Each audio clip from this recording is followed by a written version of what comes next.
Good evening and welcome to our District 8 redistricting community meeting. Every 10 years, the City of Phoenix conducts a redistricting process and to gain public input on equalizing the population into the council districts based on the results of the last census. We did that in 2020, and we are here to share some of the results of that and kind of outline what the next steps are. So I thank you all for your attendance tonight. Your input is very important to us. We really want to hear from you. I will now introduce our Deputy City Manager, Redistricting. Thank you, Councilman Hodge Washington. Good evening, everyone, and thank you for coming out for the District 8 Community Redistricting Meeting. So as the Councilwoman said, I am Ginger Spencer, one of the Deputy City Managers with the City of Phoenix, and I have the privilege of introducing our team that is here this evening. So to my immediate right, we have our City Clerk, who is Denise Archibald, and Denise is overseeing this process for us. We also have, next to Denise, Chris Meyer. Chris Meyer is our former city attorney, as well as a former city clerk as well. Chris has participated in all 4 of the city's redistricting processes. So a lot of history and knowledge there. So we're glad that he's a part of our team. And then to the immediate left of our councilwoman, we have our consultants, starting with Prithvi Mathur and then Sam Mathur. Also, I do want to thank all the staff who are helping out with us this evening. From our communications team, we've got Debrania in the back, we've got Ashley in the back, we've got Debrania's son, because today is Take Your Children to Work Day, Mr. Tariq. So he's been hanging with his mother all day. He's been working hard. He asked for a paycheck. And then we also have our interpreter, Mr. Mario Barajas. So if anyone needs interpretation, please let us know, and we will provide that service as well. And then we have Benji, and then our 2 staff, Blaine and Mike, who are outside from our city clerk's office. So again, thank you all for coming out this evening, and I'll turn it over to Denise. Okay, good evening. Thank you everyone for attending. As Ginger mentioned, my name is Denise Archibald. I'm the city clerk for Phoenix. And so I'm going to talk a little bit today about the process for redistricting. So we're using the same process that we've used in prior years after the census in 1990, 2000, and 2010. And part of that process is to ensure that we have a professional and impartial person helping us do this process. We, the city, hire a consultant, and that's what we've done this time. So we have Preeti and Sam Mathers, as Ginger mentioned. They are with Hartbridge Consulting out of the Washington, D.C. area. And we did a procurement process, and they were the ones, they have the most experience, and they're going to help us do this redistricting process with all of the data. And the council approved that procurement. As part of this process, we're going to look for community input. It's one of the most important elements of this process. We're going to do 2 rounds of public input. This is the first round, is what we're starting now. And so in this first round, we're coming out to the community to let you know what has happened with the data, where we're at currently. And we're going to gather your input of communities of interest in particular, or any other comments that you may have about this process. And then after that, then we're going to open up a portal after all of the first round community meetings are done, and you will be able to create your own maps as well and submit those with some proposals and plans. And so then while that's happening, the consultant will take those and they'll make 1 or more possible plans and maps, and then we'll come out to a round 2 of community input where you can have some comments and feedback on those plans as well.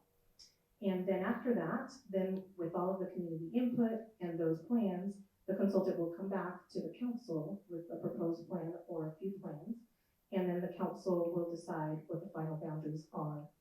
And we'll be doing that in the fall and September. And so we're looking to wrap up this process by the end of September, and to make it effective January 1st of 2024. And that'll be just in time for the mayor and council districts, odd numbered districts, for our November 2024 election. And just a small note, we do have a redistricting website. It's currently live. It's Phoenix.gov, and you can submit comments currently there. And then, as I mentioned, on that same website, we'll have the ability for you to submit your maps after the first round, starting June 29th. And we have a lot of materials outside on the table that include that website and our email and our phone number. You can also provide your input by phone, by calling, have some comment sheets here too, and we can provide them as well. And so with that, I will turn it over to Preeti Mather to talk about the presentation for redistricting.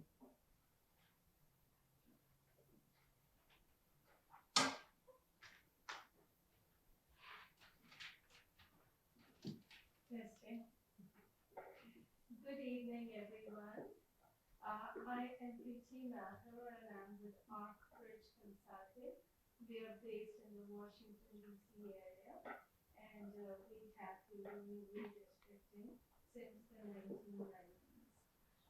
Back in 1990, I was at the Department of Justice, and I was working with the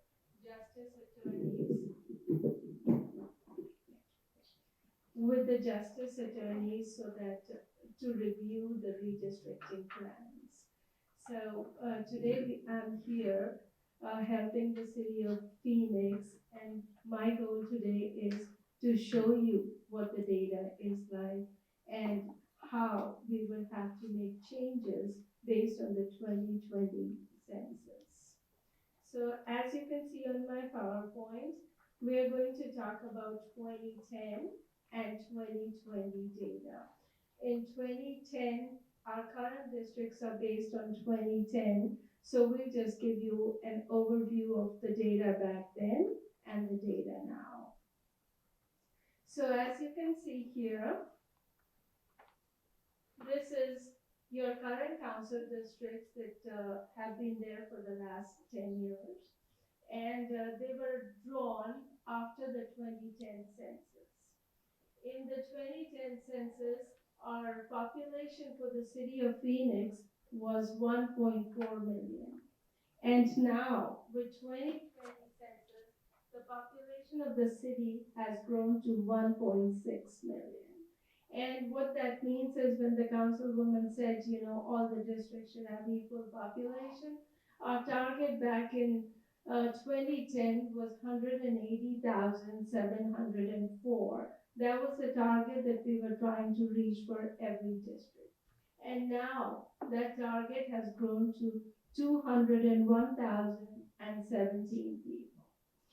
And there is a concept of maximum deviation. And back then it was 4.74%.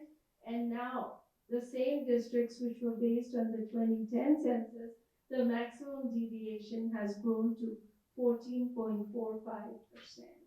And as we grow, I'll show you the redistricting requirements that 14.4 is not acceptable. It has to be under 5%. And that is the reason why we have to redistrict and make sure that all the districts have as equal population as possible. So this is just a comparative chart of 2010. So you can see 2010, 2020, and the difference. So here what we are saying is that the city has gained 162,507 people. And so we wanted to see this 162,710 people, where are they? So we wanted to see the growth by district. So here we are showing you that in 2010, the population of each district, then here we are showing 2020 and the population now and the difference. So what you can see is that not a single district has experienced a negative growth. All the districts have gained population, and the ones that you're seeing highlighted in yellow are the ones which are fairly large. So you can see D2 or District 2 gained 28,000, almost 29,000 people. District 5 gained 27,000.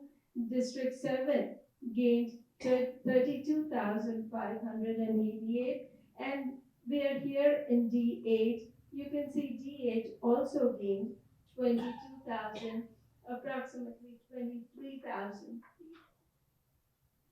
On the right-hand side is the map that you can see, and we have color-coded it, so the darker the color, that means that district got the most growth. So here you can see the D7 stands out. It has grown a lot, 32,000, But D8 is also has grown, and you can see D8 here. So now, what we did was we looked at the 2020 data and tried to compare with our ideal population, which you're seeing here, and you can see that on this table, we have some greens and some reds. So the reds are basically where the population is more than the ideal population, 201,000, and the greens are where it's less. So here we are sitting at D8, and D8 has more than the target, and it has only 4,000 more. So if you look at the deviations, the percentages, it's 2%. So what this means is that the red districts have to give up, and the green districts would have to gain population to balance it out. So looking at this, we know that we have to balance our districts.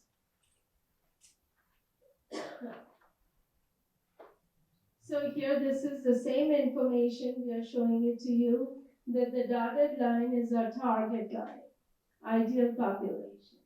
And that is 201,000, and you can see the districts which are short.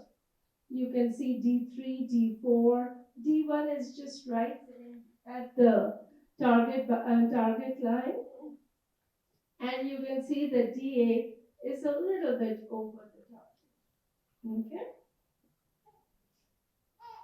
And once again, this is all based on the Census 2020 data. Sometimes we get this question where, oh, this area is growing or it's going to grow in 2023 or 2024, what about that? But we are required to use the Census 2020 numbers. And as you can see here, the source is census data, Census 2020, and the data that we use for redistricting is called Public Law 94-171 data set. That is specifically created for redistricting, and it's 100% count. So now let's talk about it. Now that we know that some districts have more population and some have less, right? So how do we go about balancing them? So there are some redistricting requirements and guidelines. Some of them are federal requirements, and some of them are your city charter requirements.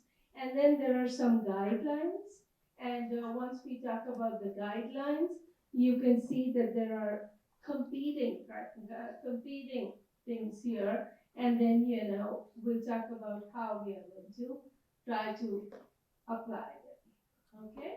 So the first one that you've heard about is equal population. Now, equal population is not possible all the time, right? So the law gives us a 5% deviation. So they're saying that, the maximum deviation should be less than 5%. So if you think about deviation, it's not like the statistical standard deviation or anything. It's simply the difference between the most populated district and the least populated district. That is what maximum deviation is. And what also is required is that the deviation for each district should be less than 1%. Then the other federal requirement is that we must preserve the minority voting rights, that the minorities should be fairly represented. Now let's talk about the other guidelines. So one of the reasons why we are having this meeting is we want to talk to the community, and we want to know what areas are important to you. What are your communities of interest? And so here we want to know, what do you think, which areas are important to you so that they should remain in your district?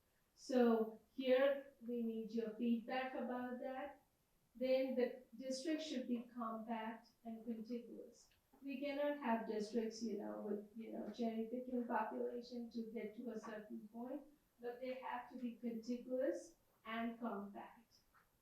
And other requirement is that we want to make sure that the incumbent still lives in their own district. So we don't want to draw it in such a way that the incumbent is now out of their district. So that is something that we cannot do as per the guidelines. And when we talk about the incumbent, we look at their residence. Okay? And here we talk about preservation of political subdivisions. So what we are using is the county's precincts. The county has already drawn the new precincts, so we are going to use them so that we can keep the precincts together as much as possible. Okay? So once again, we go back to our 2010 data. We wanted to see how what is the composition of the district. So on the left-hand side, you can see that in 2010, based on the census 2010, there are 4 non-Hispanic white majority districts, which you're seeing in yellow. And the red districts are Hispanic majority districts. So here on this map, we looked at the district as a whole. And on the right-hand side, we have a map where we wanted to see at the block level. We wanted to see where the minorities or where the majority of certain population is. And you can see that we have the blue, and the blue stands for non-Hispanic Black, and green stands for non-Hispanic Asian. And you can see red is Hispanic and yellow is non-Hispanic white. That is the color scheme that we have used. Now we looked at the 2020 data and we said, how do the districts look now? And what we found was that we still have 4 majority non-Hispanic white districts and 4 majority Hispanic districts. And then once again, we looked at the same data at the block level. And you can see that we are seeing, when we go to a finer detail, we are seeing the green, which is non-Hispanic Asian. Then we are seeing some non-Hispanic blocks, which have non-Hispanic Black majority population. So this kind of analysis we wanted to do so that we could see where the minorities are and so that we can preserve their representation. So with this, what I wanted to show you is where we are with District 8. And you can see that we have against 22,710. We can give about 4,000 people to other districts so that we can balance the other districts out. So, and we would have to do that because we want to come under 1%. So if we were to give like 3,000, we should be okay. We should be within that 1% threshold. And you can see that this is the 2010, these columns, and we are showing you the total population. We are also showing you the voting age population, both for 2010 and 2020. And you can see that we have highlighted this, that Hispanic, it's a Hispanic majority population in D8, but you can see all the other categories that we have here, both for total population and for voting age population. So with this, what I wanted to do was to show you the analysis that we have done. And we know that we have to change the boundaries because we want to come under the 5% and 1% deviation thresholds. So now what I want to do is open the floor to you for your questions and comments.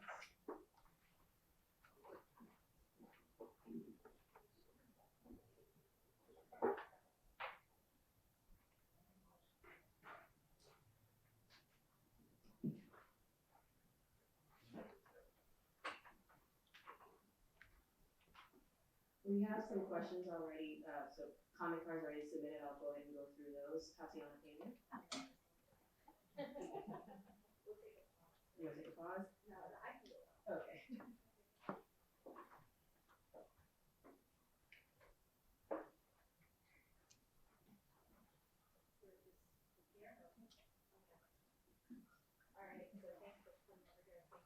It's not.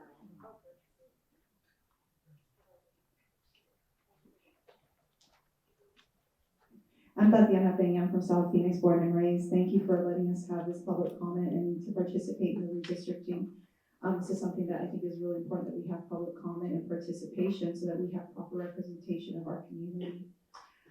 So there's a few things. Well, I know a lot of you might have picked up the map, but if you look at the map, see like, look north, Phoenix, look at those nice shapes. Those make, little sense. Then you get to District 7, District 8, and it's like, what then? What happened? It's a little confusing because we have a mixture of South Phoenix and Laveen in both districts. And it splits the communities. And while, yes, we are sister communities, siblings, whatever, we're very different. So I'm actually here to advocate that we try to go following the school district boundary lines, as far as like splitting between one district, be the South Phoenix, following 35th Avenue with the Roosevelt School District, and then the other one following the Laveen School Board from 35th Avenue going west. I think that would just benefit our community to have better representation, because we are similar, but we are different. Culturally, historically, pretty much a lot is different in the two districts. Another thing, it was really hard to see on the map because it's overwhelmingly red, but I know that there was a portion that you said that we were highlighting the African American population. So this has been a concern that I've heard from many voters in our community. This last time with redistricting, people felt that as if that vote had been, kind of split, because part of it went into D7 and part of it stayed with D8. So if you look at our maps, you look at where Sunland Chavez, Southern Hope, that right there that now belongs to D7. There's a lot of voters in that area. I know that because I've walked those areas and I talk to voters on a regular basis. So that's one of the cultural things I think we need to be sensitive to. And then I don't know if this is possible, but because Phoenix is getting so populated, what's the possibility of adding a few more districts? Would that be a possibility so we can have even more local representation? Because when you think about how many voters are in those districts, I mean, that's almost looking like legislative districts, and that's not what they're supposed to be. So those are just some of my comments I wanted to share and questions to help us think about. Thank you. No, thank you. Your comments have been noted.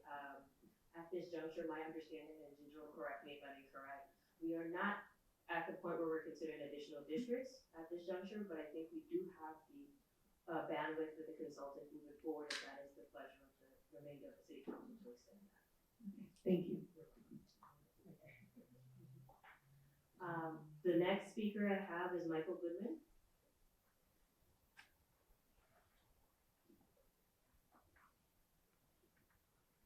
Thank you. Let me explain my issue. My house is right up against South Mountain on the north side. And in your last redistricting, you took my property and my neighbor's property, and we were moved from District 8 to District 6. When the district was first created, the boundary was basically the middle of South Mountain, which was fine. The problem with moving us is that we've had no real representation since we've been moved.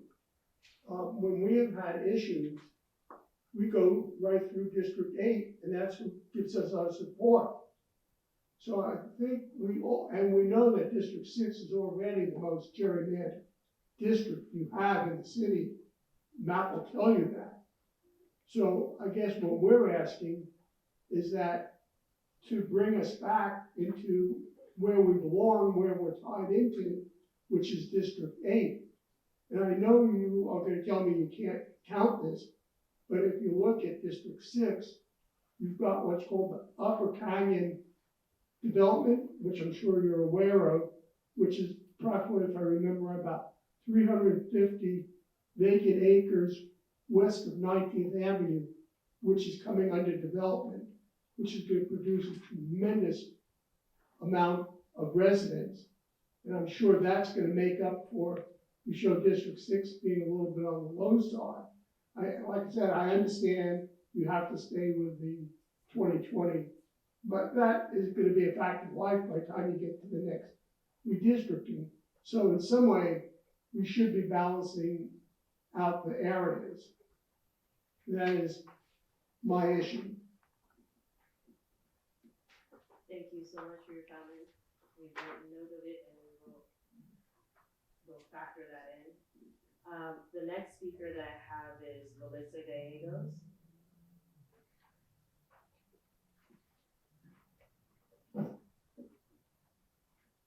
Hi, so my family has been in South Phoenix and living area since 1956. My parents came here and we've been generationally out of South Phoenix. I chose to bring my family back here. My children raised them here and grew up in Laveen, so I know both sides of South Phoenix and Laveen. We are, as Tatiana said, and Ms. John, we are two different areas. The representation of the way the districts are set up right now is unseasonable. When we look at the demographics, and that's what I do is consulting for businesses, and when I look at this, I see a completely two different demographics.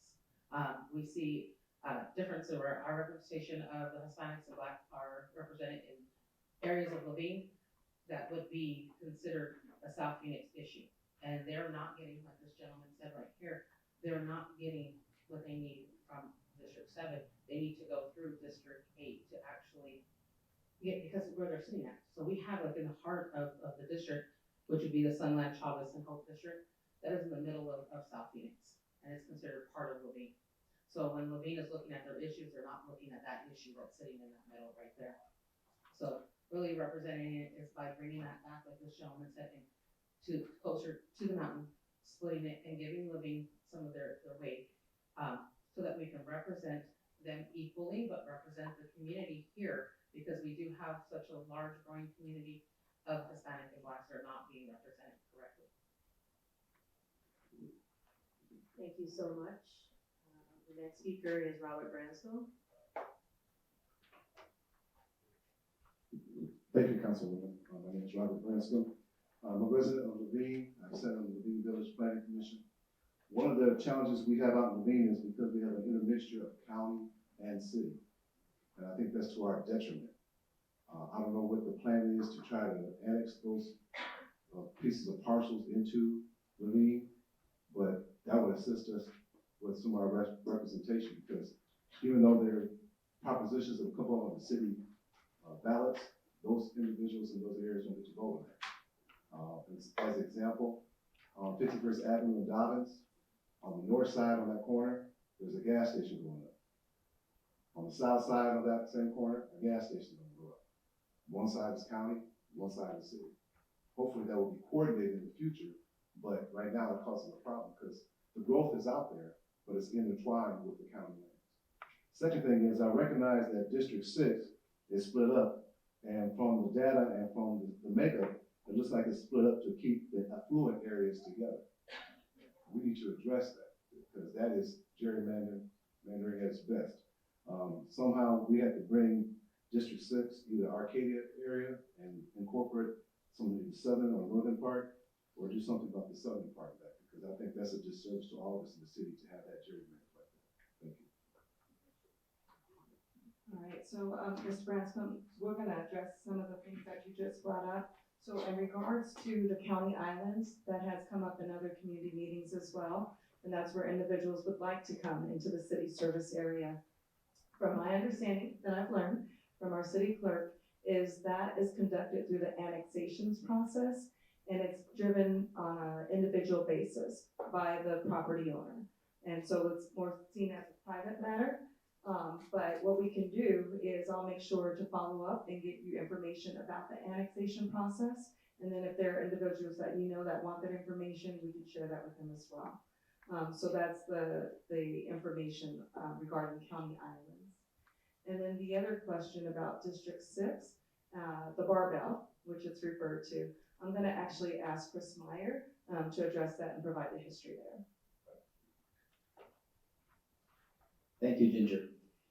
Yes, when we went to the district system in 1982, Ahwatukee in the area south of South Mountain, was put into District 8 originally. In the late 1980s, before the redistricting in 1990, we annexed Ahwatukee, which was a huge number of white rather than minority voters. And when we tried to do the district in 1990, if we had put the Ahwatukee in that area into District 8, contrary to what you were saying, it actually would have diluted the minority voting rights in District 8. That's why that barbell was created. And it looks like gerrymandering, and depending on what you use as a definition of gerrymandering, it is, if you look at gerrymandering as an irregular shape. But gerrymandering by definition from the courts for redistricting purposes means something done to disadvantage one group over another. This was not done to do that. This was actually done to protect minority voting rights in South Phoenix. Now, it may not stay that way forever, and at some point in time, we may be able to eliminate it. We did look at it in 2000 and 2010 as part of the process, and in 2010, there was actually one of the community plans that was considered was putting splitting up or District 6 and putting it in the other districts. And that plan got very little attention because it didn't really make anybody happy with the impact that it would have had on several areas. But we have already discussed and are having the consultant will look at District 6 again and see if there is any way and what would be the possibilities of trying to eliminate that barbell. And I think the reason why it's my concern is if you look at property taxes, these two areas are probably some of the highest property taxes in the city. So is it just coincidental? I understand what you're saying about diluting the vote, but also there are more dollars going into these two areas than it is in District 8. Well, the amount of property tax, all of that isn't accounted for by district. I mean, it goes into the city, and then it's up to the council to allocate that money among the districts. It doesn't necessarily go back to District 6 because District 6 had it. Now, politically, so sometimes that's the case, and sometimes that's not the case. But, so yeah, you're right. It ended up having the effect of putting the non-minority areas together, and those do tend to be affluent areas in a lot of those areas. But it was the result of what we did for District 8 and to protect District 8 rather than District 6. Now, it had the impact of what you're describing. That's correct. I have one more card. Paul, I can't read your last name. I'm sitting here looking at all these numbers, I always got something going on with the numbers and things, everything. Okay.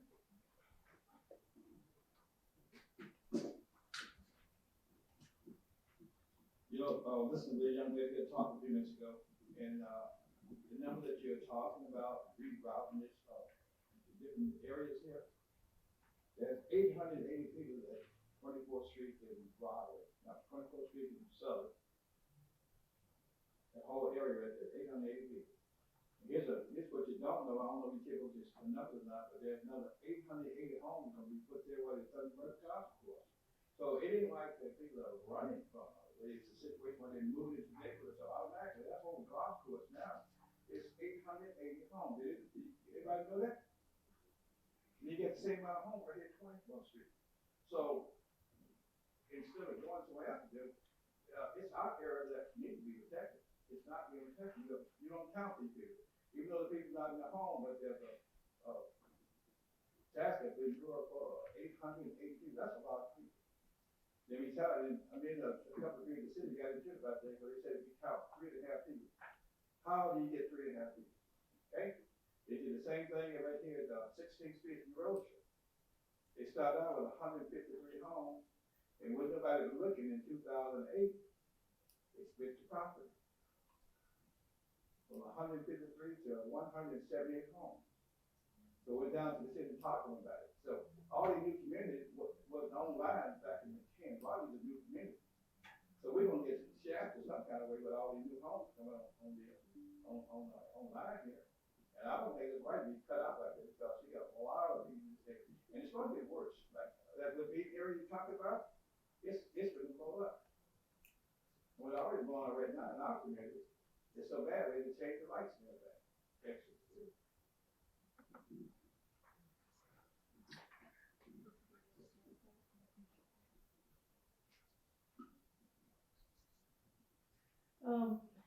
this question always comes up in almost all the redistrictings that we do.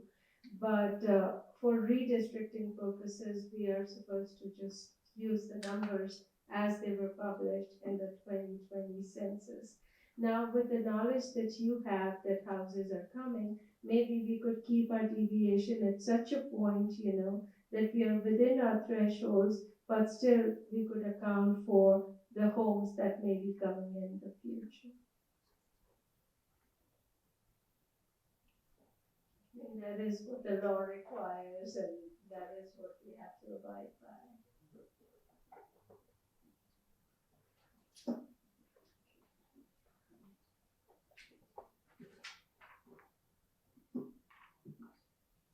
Are there any other questions, any other comments? No. Getting my steps in.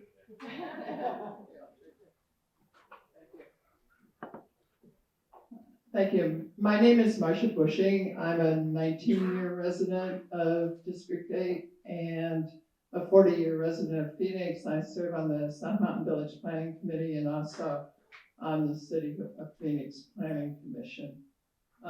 As a result, I see a lot of the city every month because I drive all the properties that are before the Planning Commission for rezoning. In addition, back in 2010, I was a finalist for the State Redistricting Commission, so became very involved and aware and knowledgeable about the redistricting process at the state level. I too have always thought that the barbell thing was inappropriate. I think we're at a stage now where we should be redoing these districts so that they are more compact. That's one of the criteria, certainly. And we have some that are compact, and obviously District 1 and 2 have seen a tremendous amount of growth and are going to see a tremendous amount of growth, and we should be putting those in more compact districts. Similarly, District 5 is its own long district. That could be made much more compact. And I see that, and certainly the Ahwatukee portion of District 6, with the growth that's occurred in the southwest portion of District 8, could become larger. So I welcome the situation where we can do our own maps, because I have spent a lot of time in the past doing that. And I think that there's ways that we can preserve the core of the individual council people's districts, and yet have, and also preserve the communities of interest, which I think are very important. And of course, the population deviations and the demographic deviations that we have to be aware of, and yet end up with districts that don't look at least gerrymandered like they do now. Thank you. Any other comments or questions?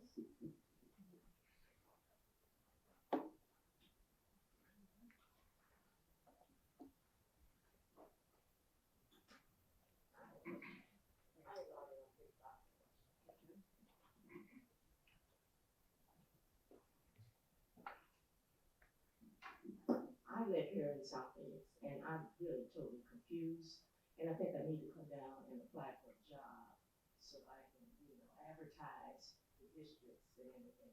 But the thing that's puzzling to me is that we have new growth everywhere, and this is a large city. People move everywhere. How can you keep your records accurate? So like you said, we go on to 2010, and that's what the government requires. But do you have another team that say, well, we got new condos coming there at 32nd Street? That land's been vacant for, I think, 100 years. And you can just go around Phoenix. So I don't know how, I'm confused at how you do this county. And you say, well, we want to keep certain things, communities together.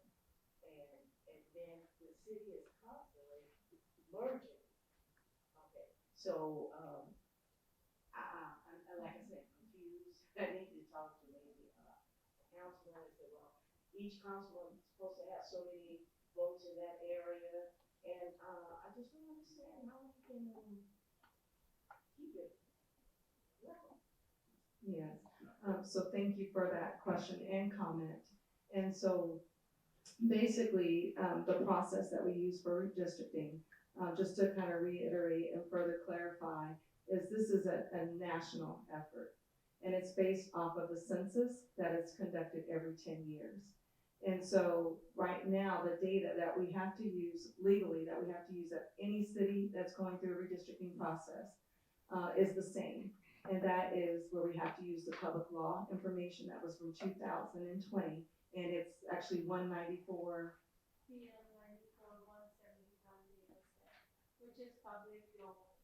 That is what the Department of Justice says, that if you're going to redistrict, you're going to use the census 2020 years. So And the city charter. yes, so that's the same for every city that's going through the process. So it's an even playing field for everyone. And then what we do is we use those numbers to look at how the city has grown over the last 10 years. And so to your point, we have grown and we're going to continue to grow. But for this redistricting process, what we're using is that number, that growth for the last 10 years. And then what we do is by charter, we have 8 council districts. And so we take that total number and then we basically divide it by the 8 council districts. So right now, what our consultants have said is our ideal population based off of that growth is now to be about 201,000 people per council district. And so that's what we're striving to get to. So some of the council districts have to gain and then some have to lose, but then ultimately that's where we're trying to get to. So that's where those numbers come from. Yes, ma'am. Based upon that statement, nothing that's happened after 2020 matters in So- terms of growth. So for redistricting purposes until 2030. But we do account for the numbers as far as services that are going to be provided to the community. So it doesn't have an impact on the redistricting process until 2030. But as far as making sure that we're still using the new numbers to provide services to the community, that is different.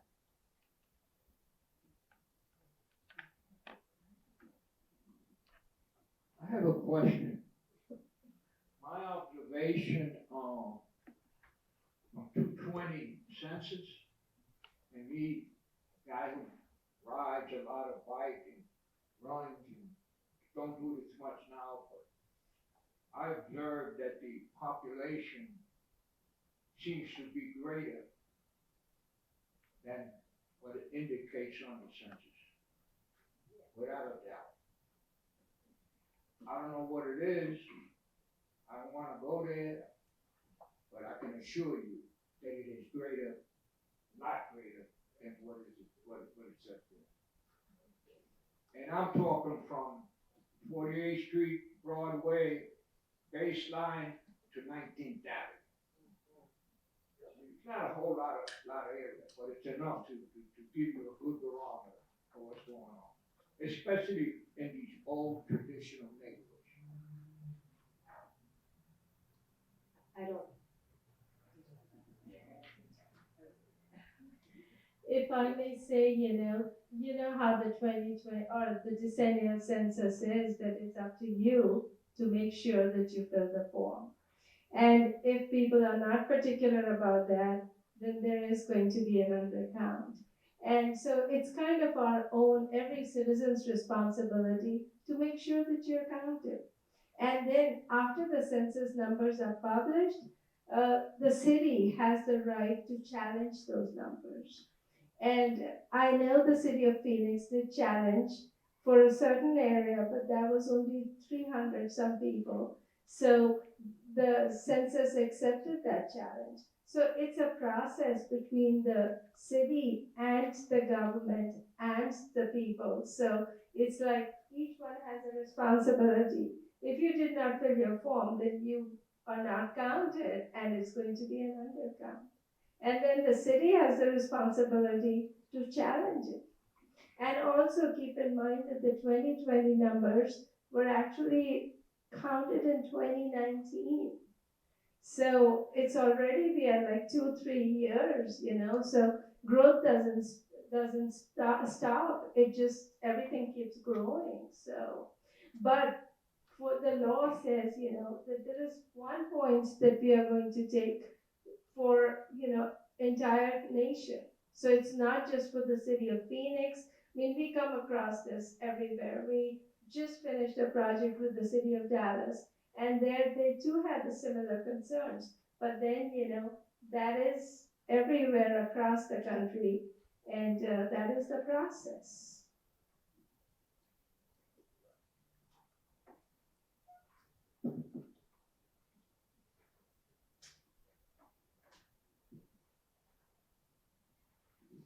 So like I stated, I work as a business consultant. So in every business, the city is actually a corporation. We run it for our money. So is there no consideration ever taken of growth? I know that back in 2017, we knew that the growth was going to take place. We did not predict what was going to happen during COVID. We did not predict the growth that was going to rapidly happen after 2020. That was something that was not predicted because Phoenix boomed. So I will tell you, back in 2011, we looked at the growth that was going to happen here in Phoenix area. We knew that we were one of the top 10 cities that would start growing. By 2020, we became one of the top 5s. And so we knew that people were coming here. We knew that businesses, we knew that there was going to be different demographics and they were going to move into areas and we were going to start developing homes. And we were going to have more development and more growth in these areas. And this is why we are seeing that in these areas that have never had any growth at all. So in 2010, 2020, there was nothing being built. Now we are booming. We have luxury apartment complexes coming up. We have golf courses coming up with homes. They are growing fast. So where is the consideration as a business? Because that is what the city truly is, because we are collecting tax money. We are a business. So where is that being considered in the growth for this? Not going back on 2020, is there anything planned when we look at this and say, hey, we're going to redistrict these? If I may, I think there are 2 different concepts at play. One is the map for redistricting purposes, and that is governed, as we've heard, by the federal guidelines, which are the benchmark of the 2020 census. With respect to city services, those are looked at on an annual basis, and we are constantly doing a needs assessment from a city perspective. So I think you're looking at 2 different perspectives. The redistricting map, we really don't have much in terms of deviation from that. The law requires us to look at the 2020 census. And I think one of the things that we did here as a possibility, if we think that the district will continue to grow in a certain manner, we can actually come below what is the ideal number and we'll have a room to account for that growth from a redistricting standpoint. From the other standpoint, we're talking about the provision of services. I think it's fair to say the city assesses that on an annual basis to determine what the needs are. So I think the city is not looking at the redistricting map for purposes of determining the services. So I think that consideration is being heard loud and clear.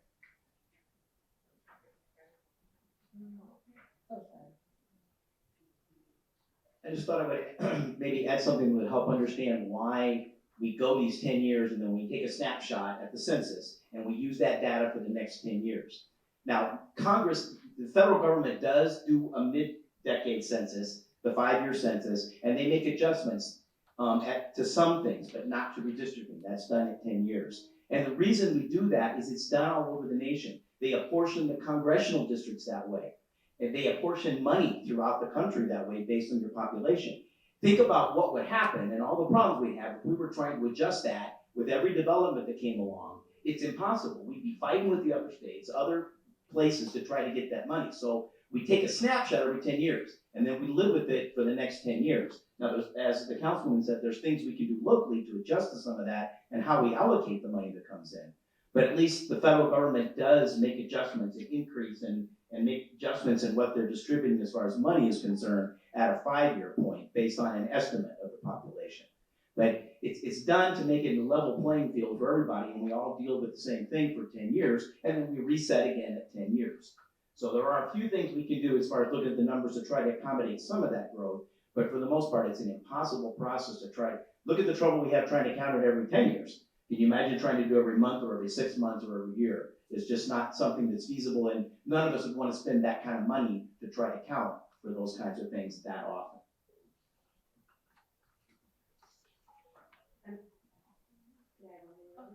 And I want to say, my understanding of one of the benefits of having the city, when we challenged the numbers and we did get the increase, that does allocate, increase our allocation for services and funding.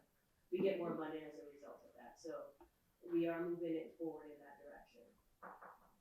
I just wanted to add that the data that we're using for redistricting is 100% count at that point of time. Now, like Chris said, the Census Bureau does annual estimates. And so the estimates are there and hopefully they reflect the growth that you're having in the city.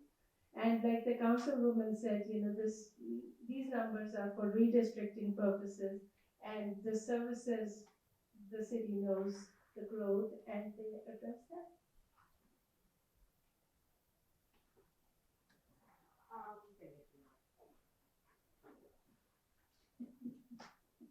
So do each one of these districts account for the homeless? Phoenix seems to be bombarded. How does the council challenge that? Who makes sure that they're counted? Oh, they're ignored? No, I didn't hear your question. The homeless, how, each district, where you go, you see homeless, so are they counted there, or is there a main place you count these people? And are they added to that population?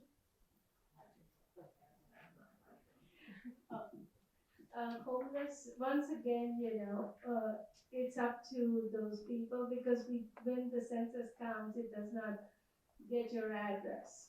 So if they did take the form, they did fill it, then they are there. But if they did not, then they would not be in those numbers. I know there were some organizations that were specifically trying to ensure that the homeless population was counted. It did not require an address in order for you to be counted. So many social services organizations were out trying to ensure that every individual was counted. We may have missed a couple, but the intent was to make sure everyone was captured.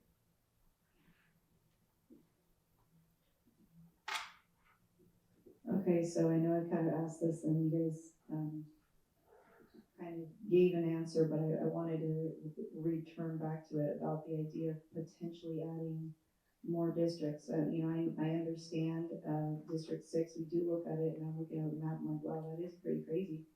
But looking at the populations that we have here, I don't know how you could do that District 6 without having something directly touching it, which would mean either District 8 or District 7. And no offense to Ahwatukee, but I think we need to have our division not be connected with Ahwatukee. I would be just afraid that we would end up with representation from a community that doesn't really understand our community whatsoever. So I don't see another way around District 6 not looking a little interesting like that. That's why I wanted to see, okay, we have to change the charter to add more districts. What does that look like if we were to try to revisit our charter and add more districts to Phoenix?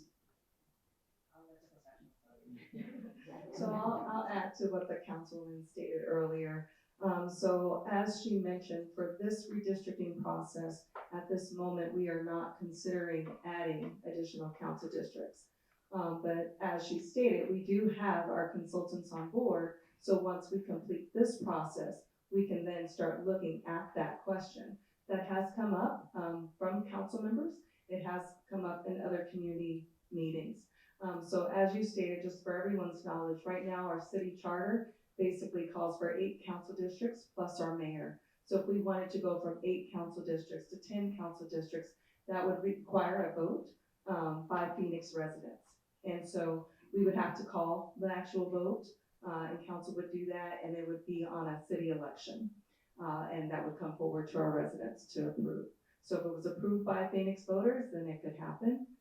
If it was voted down, then we would stay at our current 8 districts. But we do have our consultants on board. We will start looking into that because that is something that has come up in our meetings. So.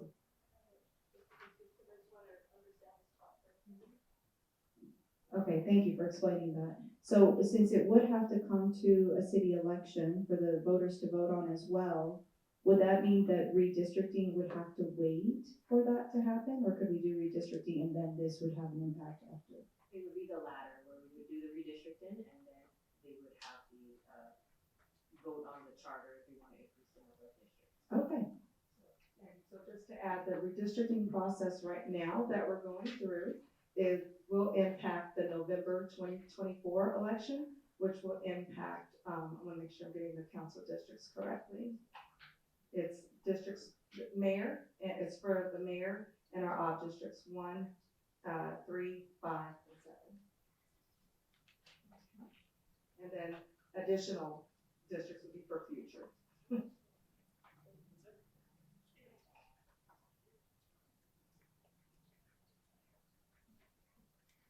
Before I hand it back over to the councilman, so not seeing any other questions or comments, want to thank you again. Oh, there is one more, okay. I have a question. We're bringing you the mic. Will it grow in size or will it get smaller?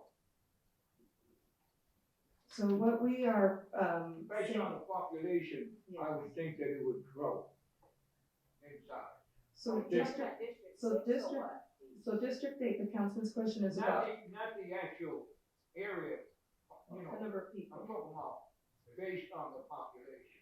So, the question is, will District 8 grow based on the number of people, on the population? And so what we're saying right now is District 8 has already grown. In order though to reach the ideal population, we're looking to bring you down by 4,029 people. I asked the question because everything is based on population, representatives, everything is based on that. Not so much area, it's population. Yes, and the only thing I will add to that is, again, the ideal population is about 201,000 for each council district. So that's what we're trying to bring District 8 to be closer to that number. Thank you. Thank you, sir. Okay, before I hand it back over to the councilwoman, I just want to, again, thank you all for coming out this evening. We've got a great turnout tonight, lots of familiar faces as well as new faces and great comments. If you'd like to give us more information or your comments, or you would like to draw maps of your own, which will be available after next week, you can go to Phoenix.gov, and that is our website. This, as a reminder, is the first round of community meetings, public meetings that we're going to have on redistricting, and we will be coming back to the district in September. And with that, I want to turn it over to Councilman Hodge Washington.